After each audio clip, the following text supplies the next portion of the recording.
Hello students, how are you all? I hope you all are fit and fine, doing well. So let me continue with the SST subject. Today we are going to start the new topic, that is Vice President. The Vice President of India acts as the President in the President's absence. In case of death of the President or temporary absence, the Vice President takes charge of his honorable post. She is the chairman of the Rajya Sabha also. She is elected by the elected members of both the houses of Parliament. Students, the Vice President is the ex officio chairman of Rajya Sabha. If the President is ill or absent, the Vice President performs the duty of the President. In case of the death of the President, the Vice President acts as President till a new President is elected. This has happened on 2 occasions. India में सिर्फ ये probably 2 ही बार हुआ है कि president की death हो जाए और वाइस प्रेसिडेंट को उनकी ड्यूटी परफॉर्म करनी पड़े. Once on the death of doctor Zakir Hussain in 1969 and again on the death of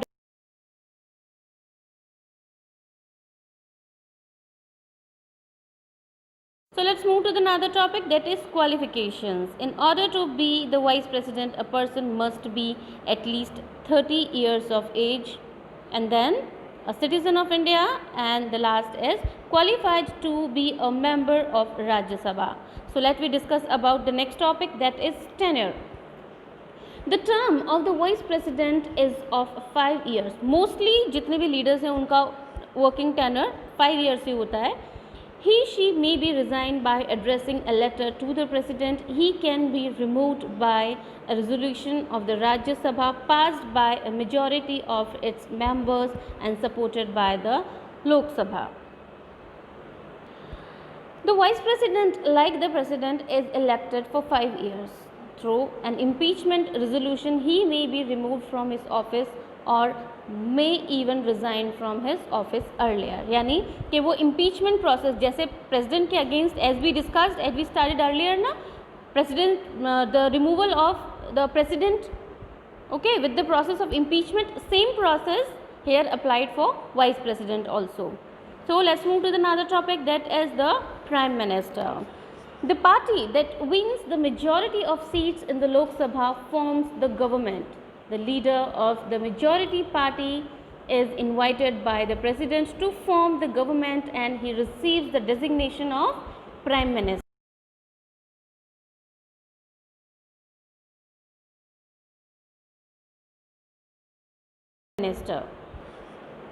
The leader of the political party which secures a majority of seats in Lok Sabha is appointed prime minister by the president if no political party has a clear majority.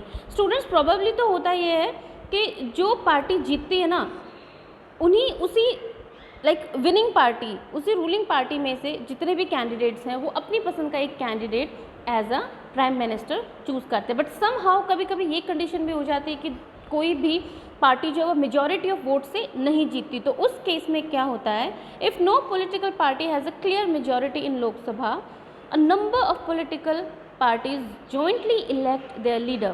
तो जितनी भी political parties हैं, number of political parties एक साथ मिलकर they elect their leader who is appointed as a prime minister by the president. So let we move to the another topic, that is functions of the prime minister. The prime minister performs varied function.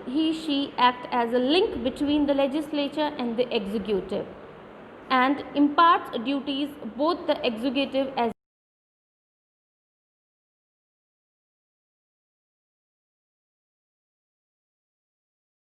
select some members of the parliament to form a council of ministers. The ministers are then formally appointed by the president.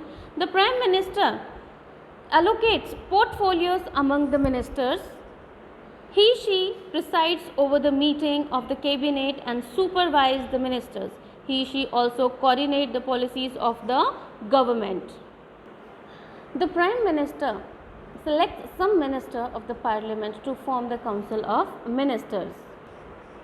So the prime Minister and the Council of Ministers hold office till they enjoy absolute majority. The President has little power even in this regard. The Prime Minister and the Council of Ministers are directly responsible to the Lok Sabha and can remain in office so long as they enjoy the majority support in the House of the People. House of the People is called Lok Sabha. So let's move to another topic, that is Prime Minister's role in the Parliament. As the leader of the Lok Sabha and the head of the Council of Ministers, the Prime Minister can intervene in the discussion of the Parliament. She may have advised the President to dissolve the Lok Sabha. So the next point is link between the President and the Council of Ministers. The Prime Minister acts as a link between the President and the Council of Ministers. She communicates all decisions of the Council of Ministers to the President. See students, all decision of the Cabinet and conveyed to the President by the PM. Similarly, the President's views are conveyed by the PM to his Cabinet colleagues. Thus, the PM is a link between the Cabinet and the President.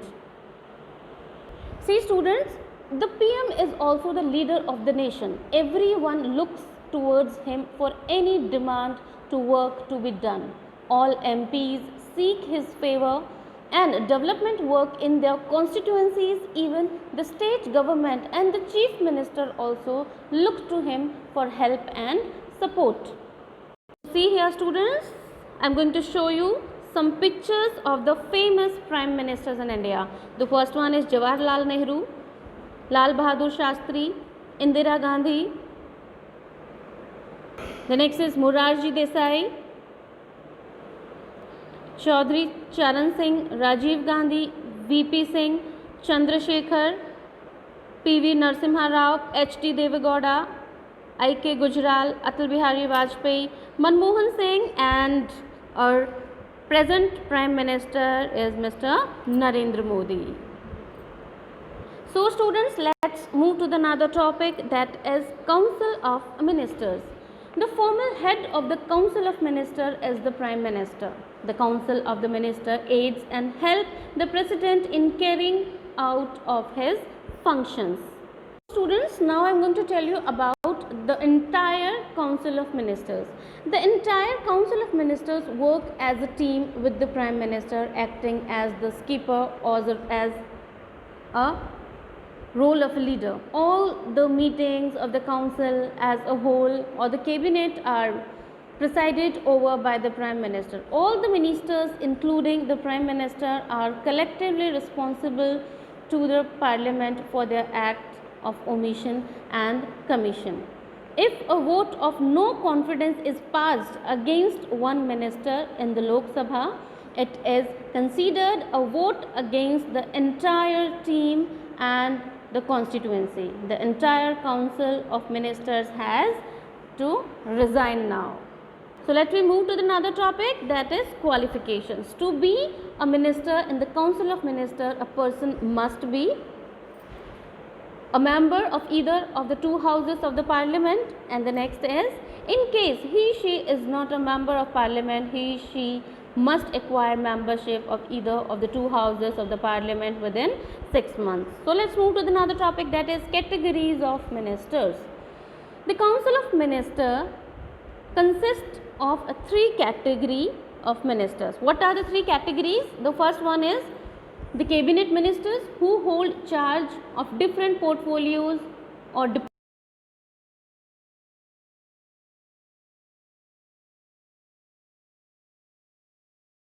ministers are Ministry of State. And the third category is of deputy ministers, who assist the cabinet ministers and the ministers of states. See students, according to this para, the Council of Ministers has three major main categories. They are cabinet ministries, Ministry of State, and deputy ministries. The cabinet ministers are the most experienced members who take part in the important decisions of the government. The cabinet exercises real power at the center. It controls the legislature, executive, finance and the foreign policy of the Indian government. So let's move to another topic, that is collective responsibility. The Council of Ministers work as a team and therefore all the ministers are responsible to the legislature for the decision taken by the council.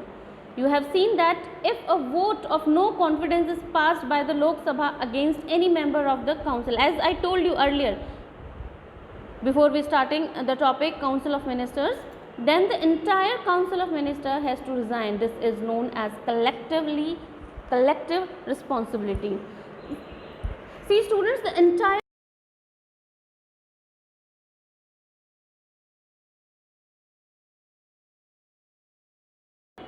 they all work together with the Prime Minister acting as a leader of this Council of Ministry. All the meetings, all the decisions are presided over the Prime Minister. All the ministers including the Prime Minister are collectively responsible for Parliament for their acts and their decision. It is considered a vote against the entire team and the constituency, the entire council of members has resigned. See students, all the members are collectively similarly responsible for the Parliament, for their act, for their omission and commission and their work. If a vote of no confidence is passed against one minister, अगर उस entire council of ministry में से किसी एक particular के against भी लोकसभा में अगर नो कॉन्फिडेंस मोशन पास्ड होता है तो उस केस में उस एक मिनिस्टर की गलती के लिए the entire council of ministry is responsible और उस एक पर्सन के फॉल्ट के कारण एंटायर काउंसिल ऑफ मिनिस्ट्री को रिजाइन करना पड़ सकता है. So this entire process, this whole process is called as collective responsibilities. So let move to the another topic, that is functions. The Council of Ministers actually takes all the executive decisions. It prepares the budget, it gives effect to the law passed by the legislature and look after the administration of the country. The Council of Ministers controls the executive policy. The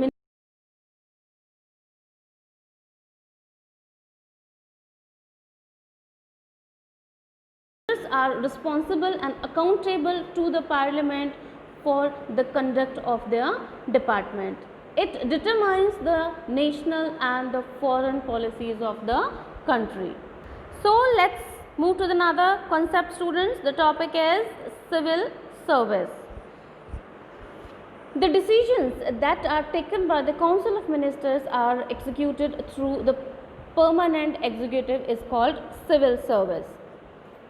Civil services consist of who run the administration of a country. The ministers come to power through a political mandate and change after every election. They merely frame the policies, but the actual implementation of those decisions is carried out by the civil servants. They are officials working under the various departments other than the armed forces. The civil services exist both at the center and the state level. See here students, at the center level the civil services include three types of all India services: Indian Administrative Services, IAS, IPS, Indian Police Service, and IFS, Indian Forest Services. The cabinet makes important decisions and frame policies. The ministers in charge of a particular department executes these policies through civil servant. The success of the policies and programs is determined by the ability and efficiency of the civil. Civil means public servants. Ministers merely formulate policies and frame guidelines. Civil servants carried out the actual work. They implement those policies. In India, the civil servants are government employees. They do not belong to any particular political party. They are supposed to implement the policies of the government and an impartial manner. Since the political leadership is subject to the periodic change, hence it is all more necessary that the bureaucracy must be natural and impartial. So let's we move to another topic, that is subject of civil servants. The selection of the civil servants is done at the central level through the independent body is called Union Public Service Commission, UPSC. सुना होगा ना आप लोगों ने काफ़ी सारे ऐसे students होंगे जो UPSC के थ्रू सिविल सर्विसेज में जाना चाहेंगे, कुछ IPS, IAS, IPS ऑफिसर्स बनना चाहेंगे.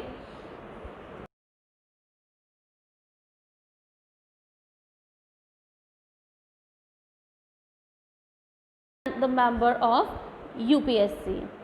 Some of the IAS officers are placed in each state. The rest of the civil servants of a state are selected by the state.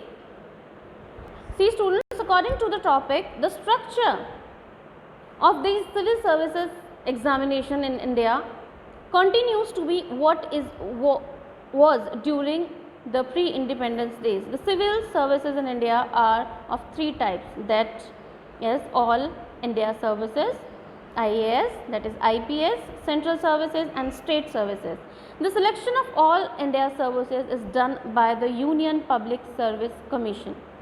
The commission conduct written tests as well as interviews. The constitution provides the requirement for all Indian services such as Indian Administrative Services, IAS, Indian Police Service, IPS and Indian Foreign Service, etc. It is called IFS also. In this category, some of the IAS officers are placed in each state and rest of the civil servants of a state are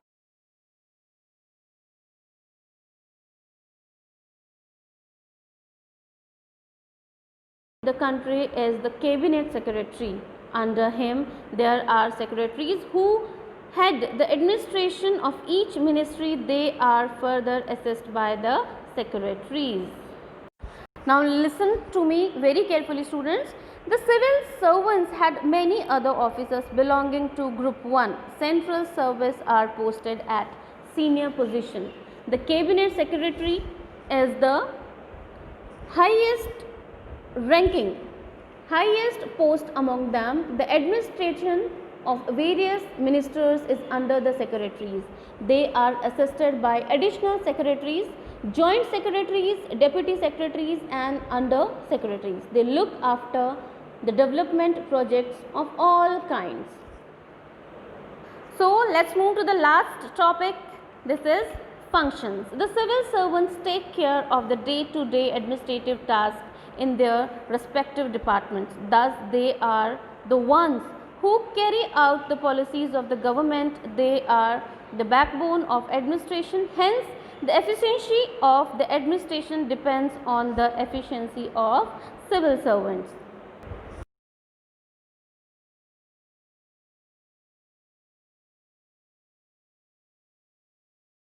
Finance. It not only administrates the law but formulate them as well. It not only executes the proceeds of the taxation but also decides the ways and means of the taxation and rules and regulations. So students, our chapter is completed now. So after the completion of the chapter, we will do the question answers. Okay. So enjoy your day and good day.